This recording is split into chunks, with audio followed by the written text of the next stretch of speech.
माँ Gayatri recording studio.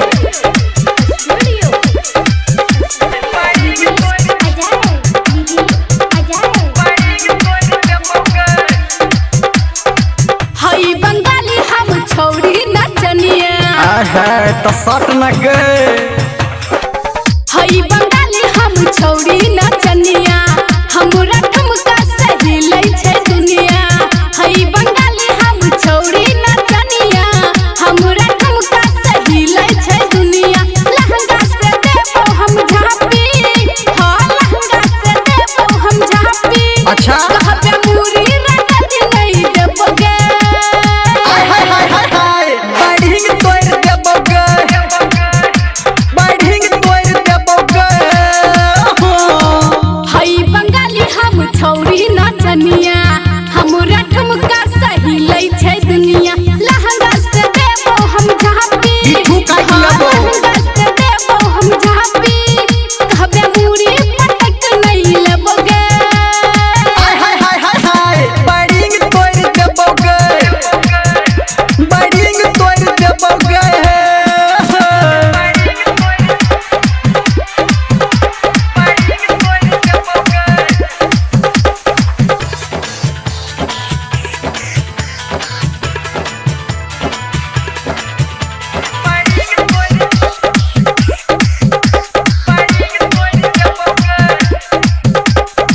तिखी बाजार के हम छिए छौरी, हाथ लगे बैत जर जेतौ डोरी।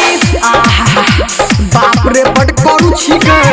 तिखी बाजार के हम छिए छौरी, हाथ लगे बैत जर जेतौ डोरी। हम छिए नरम तू छी गे गरम, चढ़बो जे ऊपर त भ जेतौ शरम। हेरे हमरा से होई जाय छै गंगा, अच्छा। हेरे हमरा से होई जाय छै गंगा। कहबे तोरा गली नहीं एबोगे। बढ़िंग तोड़ देबोगे, बढ़िंग तोड़ देबोगे।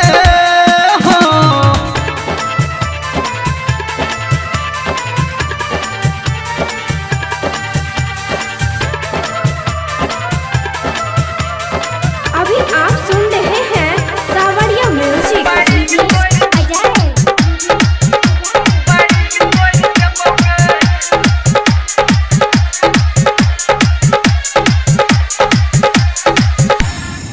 आगा से पीछा जे देखबे हनुका के, गर्दा छोरा देबो भुइया सुता के। तो ठीके छै हम रहबो तोर में तू पर से।